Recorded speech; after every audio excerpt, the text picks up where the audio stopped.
Imam Al-Ghazali pada tahun 450–505 Hijriah, merupakan seorang ulama terkemuka yang bergelar Hujatul Islam, dengan pemikiran yang hingga kini masih terus dikaji dan diikuti oleh umat Islam. Siapa sangka, di balik kapasitas keilmuannya yang luar biasa, Imam Ghazali tetap bersedia belajar dari seorang tukang sol sepatu. Belakangan diketahui bahwa tukang sol sepatu tersebut adalah seorang ahli marifat yang menyembunyikan keilmuannya.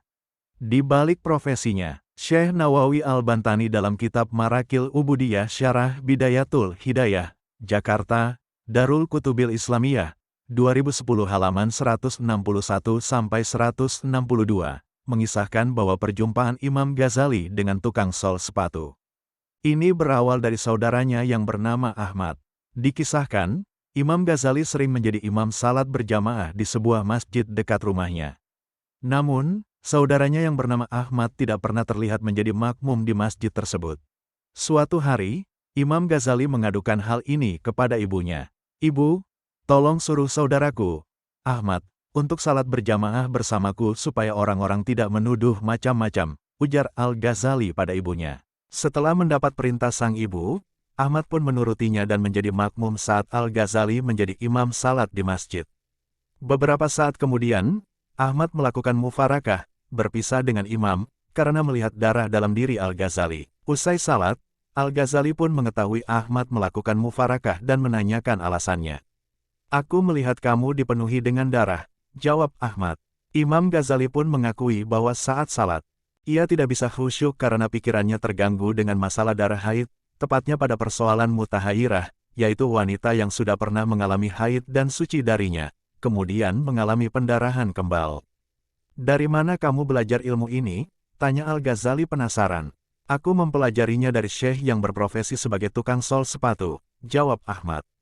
Tidak menunggu lama, setelah mengetahui sosok dan alamatnya, Imam Ghazali pun segera berangkat untuk menemui dan belajar kepada syekh yang dimaksud.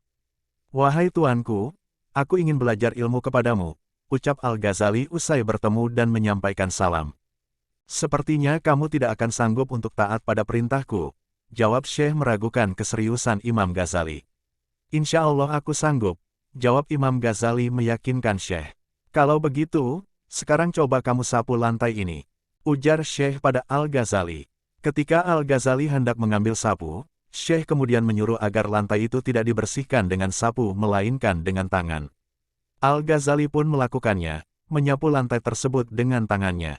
Setelah lulus dari ujian pertama, syekh kemudian menguji kembali Al-Ghazali, yaitu memerintahkannya untuk membersihkan kotoran yang ada di sekitarnya. "Sapulah kotoran itu," perintah syekh. Ketika Al-Ghazali hendak melepas pakaiannya, syekh kemudian memerintahkan agar kotoran itu dibersihkan dengan pakaian itu. "Bersihkan lantai itu dengan baju yang kamu pakai," perintah syekh. Saat Al-Ghazali hendak membersihkan kotoran tersebut dengan pakaiannya, syekh kemudian mencegahnya. Karena telah melihat keikhlasan dalam diri muridnya itu. Selanjutnya, syekh tersebut memerintahkan Al-Ghazali untuk pulang. Setelah kembali dan tiba di madrasahnya, Imam Ghazali merasakan hatinya terbuka dan mendapatkan ilmu yang luar biasa dari Allah melalui wasilah pertemuan tersebut. Perjalanan hidup Imam Ghazali ini mengajarkan pentingnya seorang muslim untuk tidak pernah berhenti belajar. Meski telah bergelar syekh, semangat Imam Ghazali dalam mencari ilmu tidak pernah padam.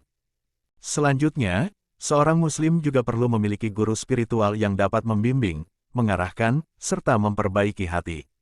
Dalam dunia tasawuf, hati memiliki peran penting dalam kehidupan manusia karena menjadi pusat dan penentu kualitas spiritual seseorang. Selain itu, kisah ini juga memberikan gambaran sekaligus tantangan bagi para guru agar bisa meningkatkan dimensi batin.